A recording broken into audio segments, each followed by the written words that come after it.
Thank you so much. Thank you all for being here this afternoon.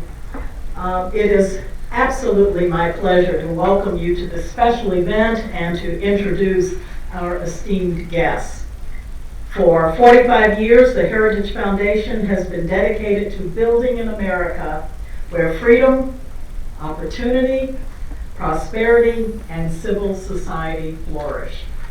This is not a throwaway line to anyone who works in this building. No, it's our battle cry against the tide of human history. You see, for literally thousands of years, the vast majority of people lacked economic freedom and opportunity.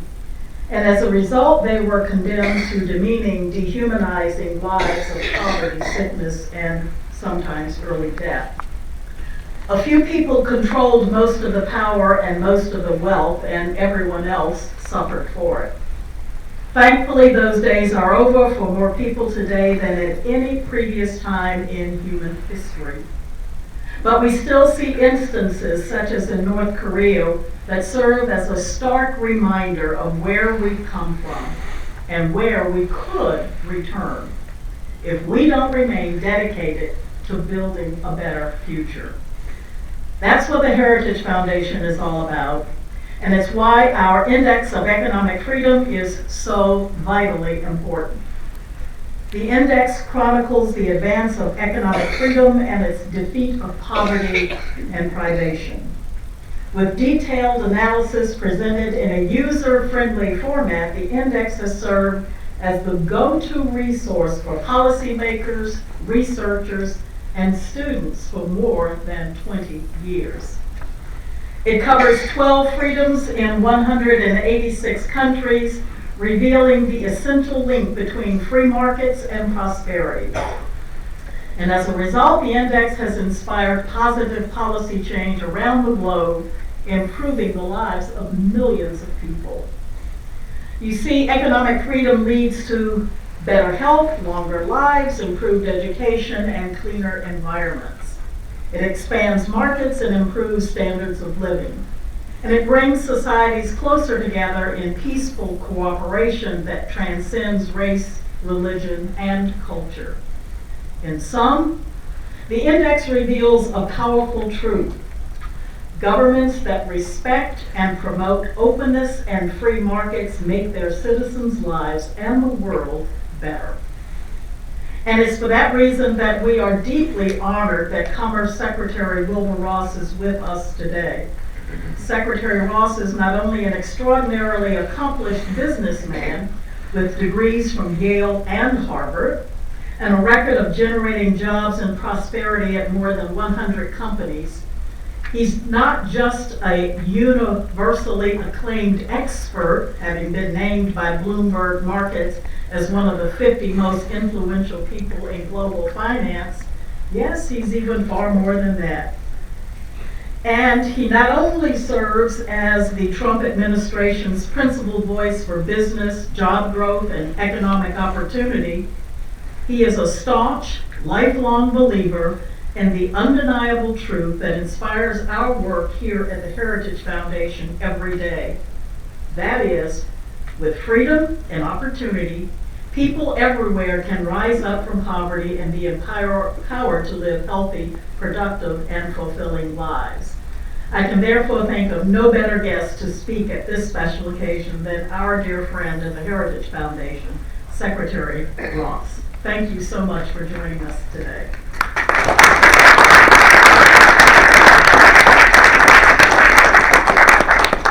Thank you so much.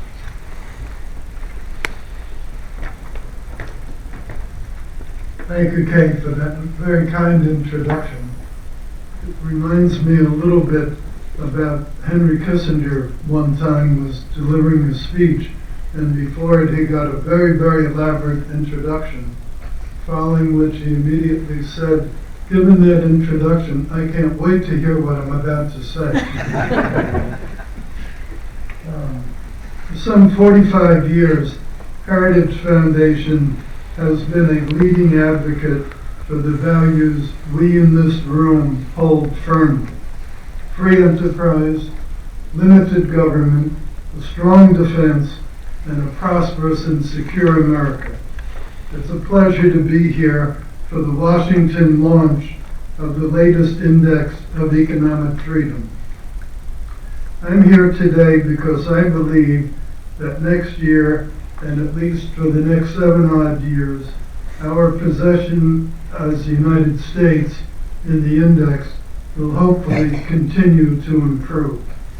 As of the June 2017 cutoff date for policy changes to be taken into account, we didn't yet have very many of the deregulatory actions that we now have taken.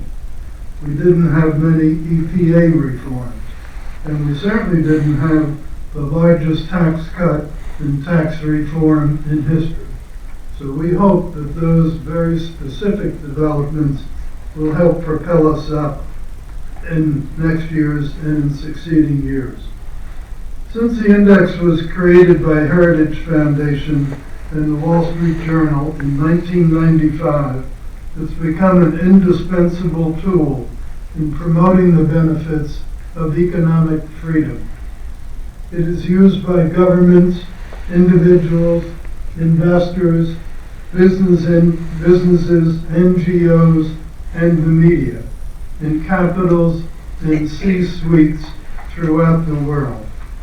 It is a recurring reminder of how important freedom is to individual and collective prosperity, and it provides governments, including our own, with an objective critique of the economic conditions in each country. It is these conditions upon which governments are held accountable by increasingly discerning and educated citizens. In short, the index is an essential service provided by Heritage. I congratulate the 6 economies that earned the index's top designation of free, with scores of 80 or better: Hong Kong, Singapore, New Zealand, Switzerland, Australia, and Ireland. It is, to say the least, disconcerting that the United States is not yet part of this elite group, although globally economic freedom has hit an all-time high. It's imperative that we acknowledge and address the reasons for which our country lags behind the 17 nations that are ranked above us. The good news is that thanks to President Trump, we believe our downward slide in the index over the past decade not only has come to a halt, but should be reversing itself. The United States was one of 102 countries out of 180 whose scores improved in this latest report.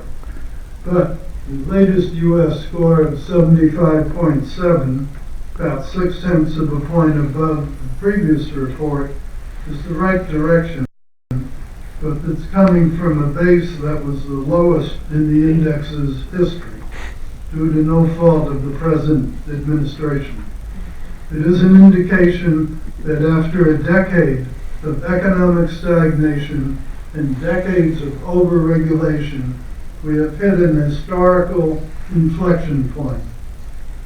15 months ago, President Trump took office with a specific agenda to unleash our economy and improve job opportunities for millions of Americans.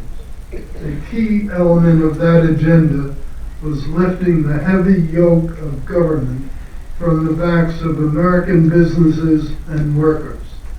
As I speak, the administration is continuing to review and eliminate outdated and ineffectual rules and regulations whose costs in time and money vastly exceed their benefits.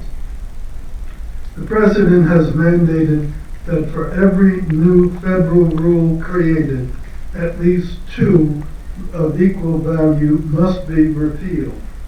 In fact, we've done better than that by a very wide margin.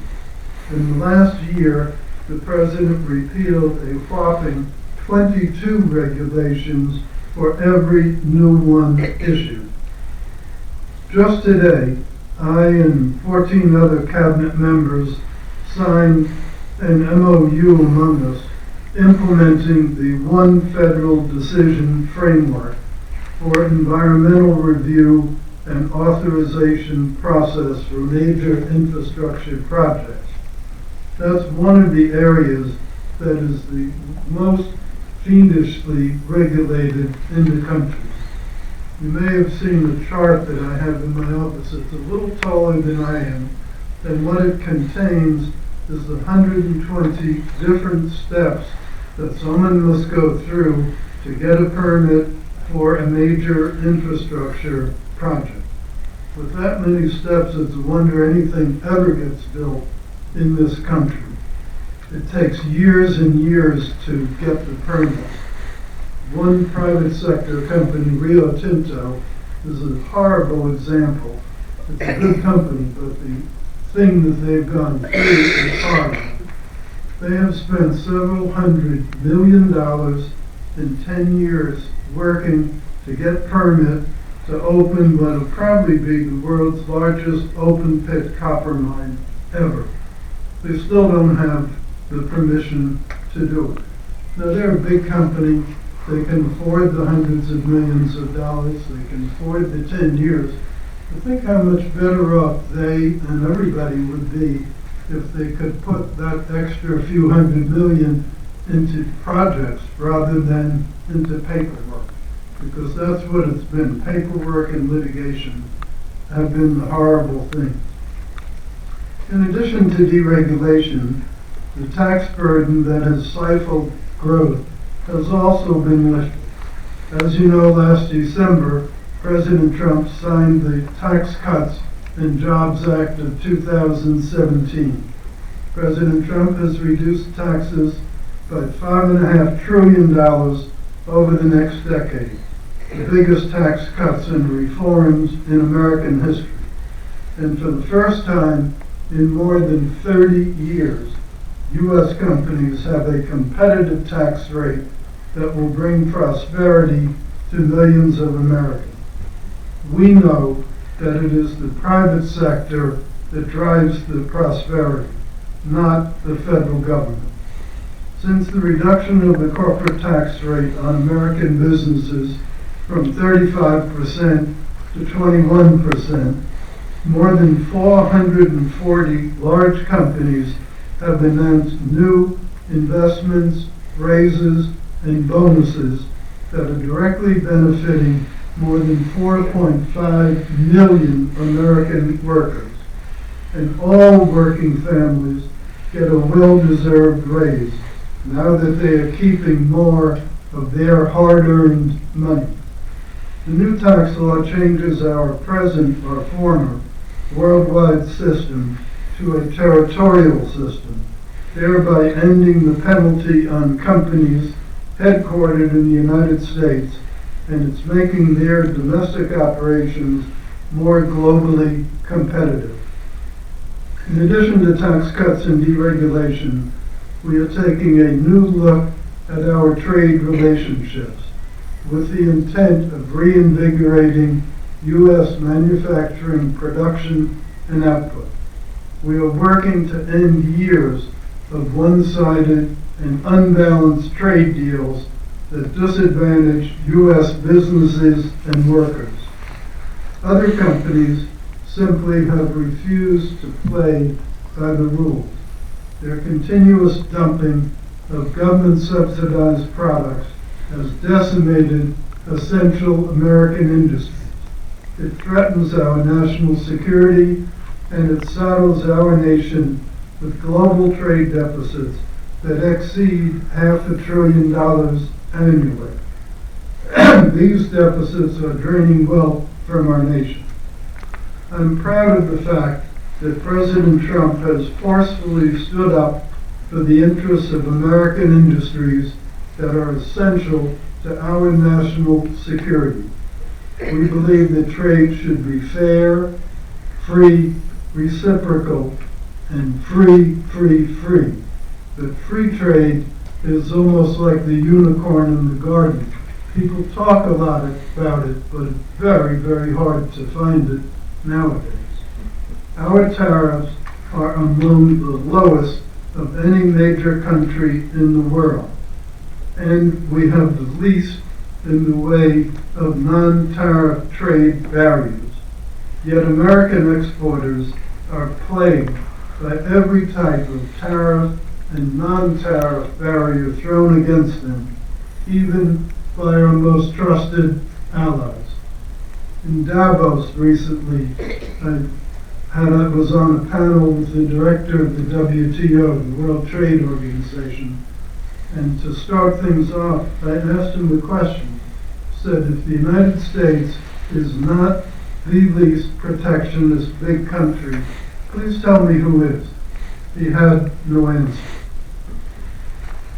So we are using all of our available tools to ensure a level playing field for our country's companies, workers, farmers, and ranchers.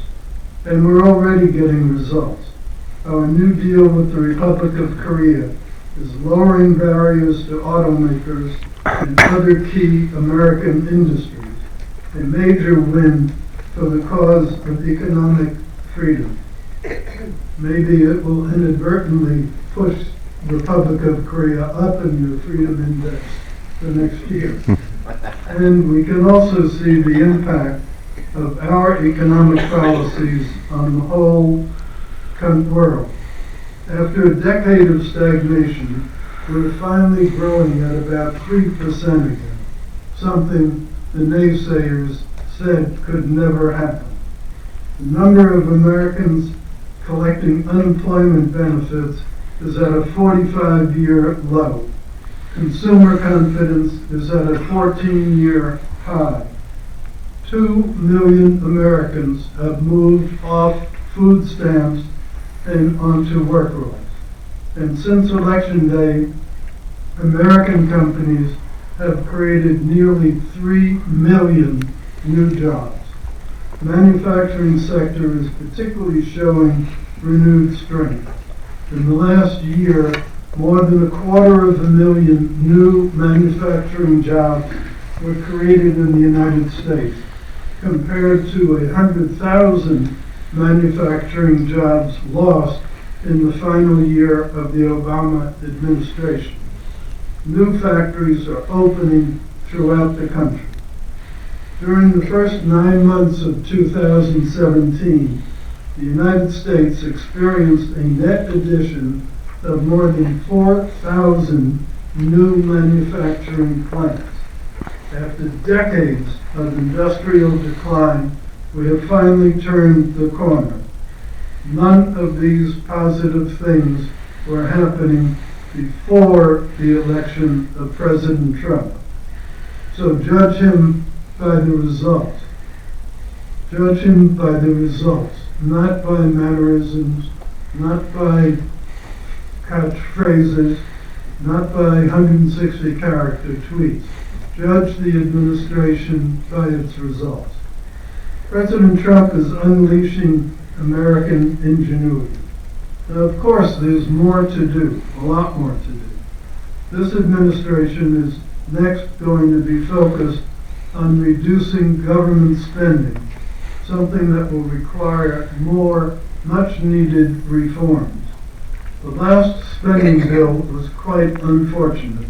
The Democrats used the nation's need for the military to have increased funding as an opportunity to load up the bill with their own wasteful spending.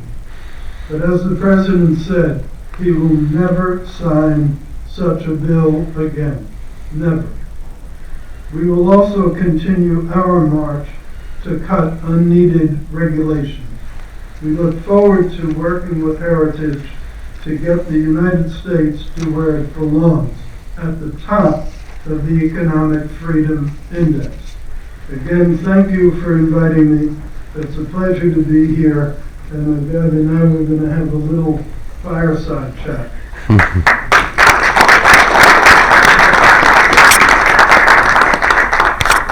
We are indeed. And Mr. Secretary, like any.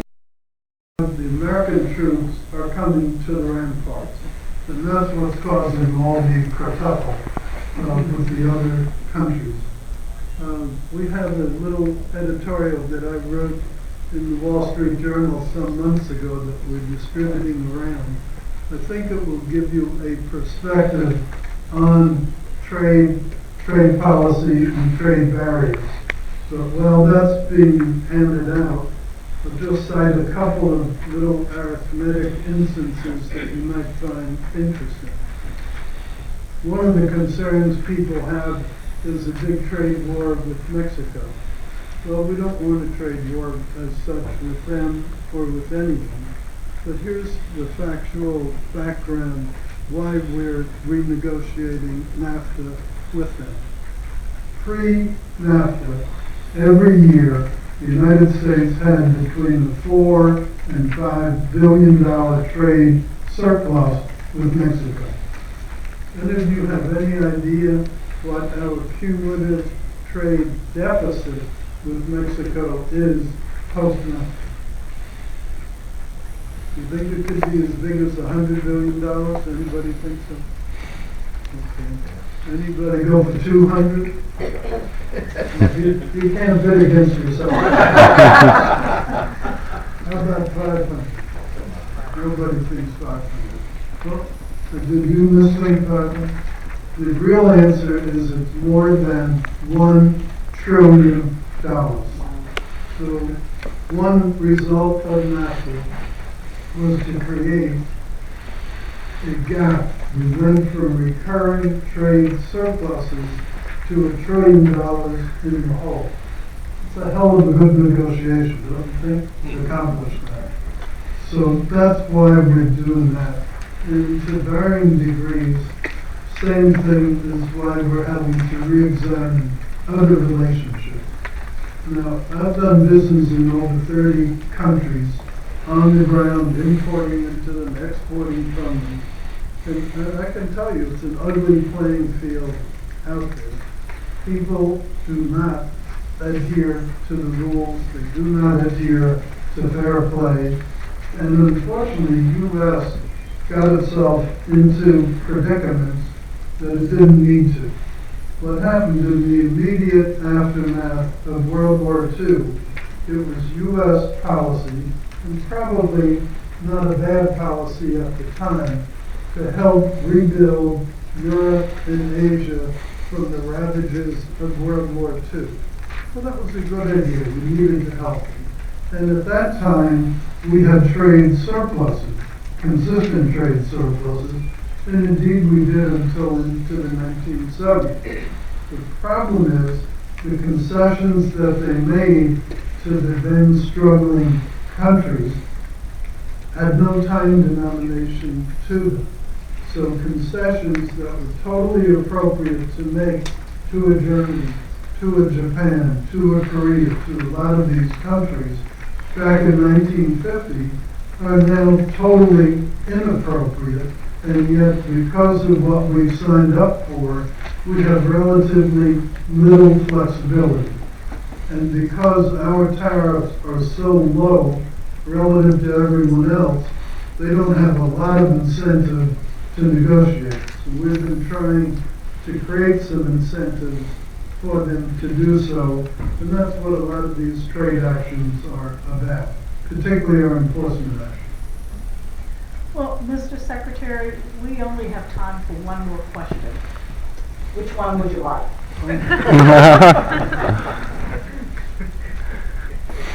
Well,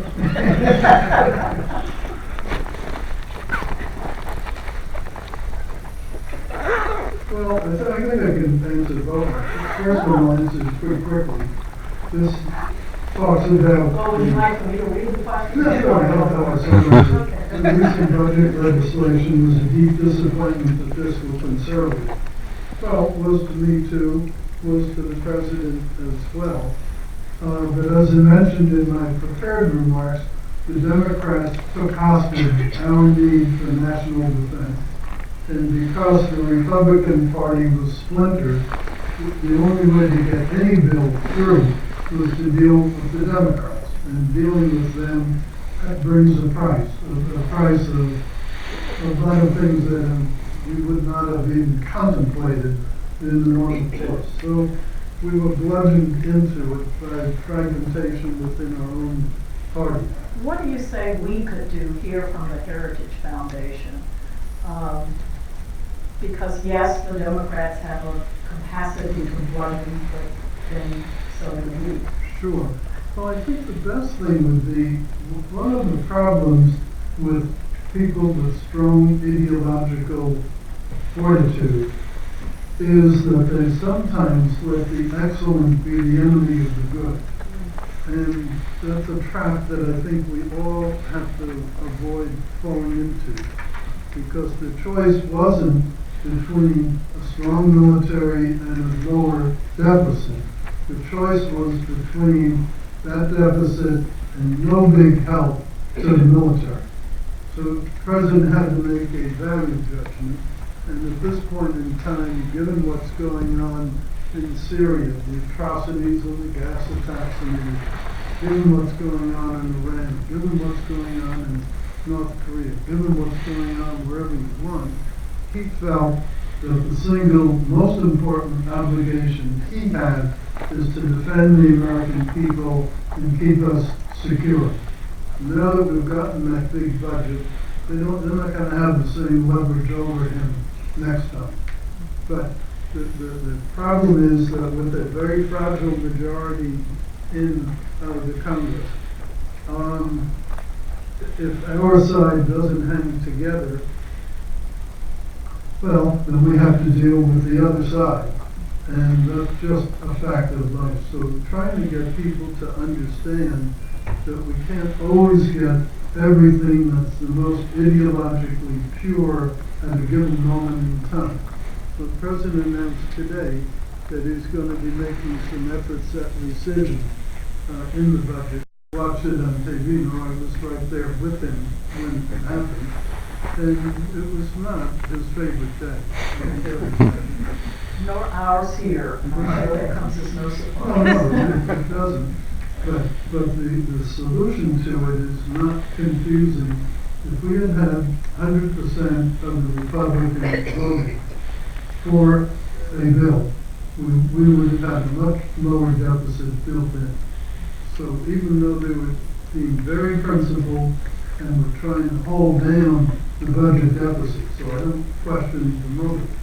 Problem is the arithmetic didn't work. It doesn't work.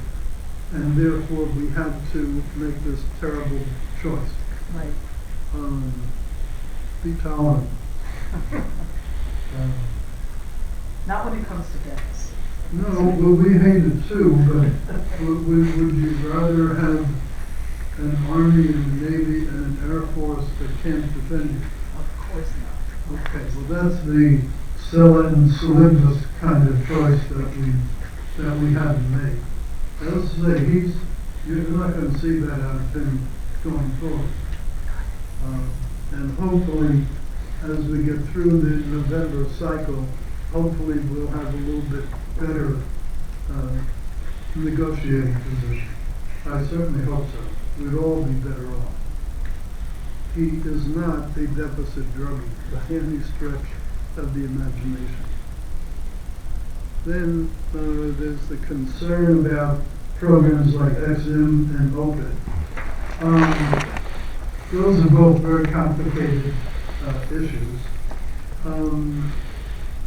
I think one can argue that we probably do need some kind of a financing mechanism in global trade, if for no other reason than to remain competitive with what the Chinese and the European Union are doing. GE came to see me not long ago. They've lost a big project in Egypt. Not a very strong credit, not very highly ranked on your chart. Why did they lose it? The Chinese government provided 30-year, 1.5% financing. Now, that's not a market rate. I'm not sure that there is a market for 30-year debt for Egypt, let alone at 1.5%. But that poses a conundrum. Are we better off just letting them do that and take away several thousand American jobs, or having something to be somewhat competitive? That's what makes it so complicated. Nobody's in favor of corporate welfare, we certainly are not, but we also live in a world that we don't totally control. And we, at some point, have to draw the line, again, the good versus the excellent, the excellent driving out the good.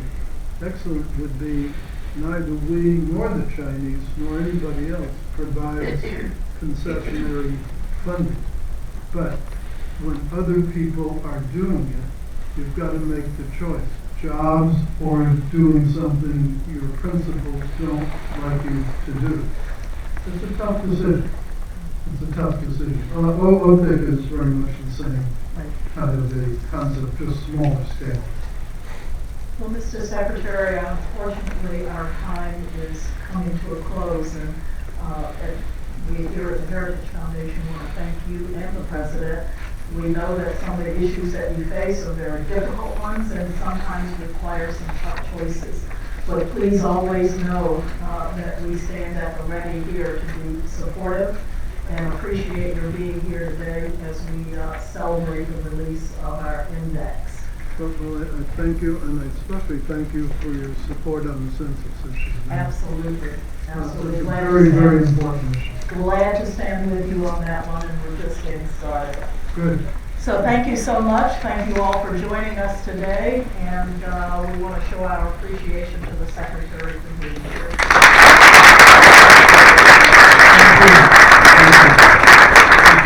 Thank you very much. We appreciate it.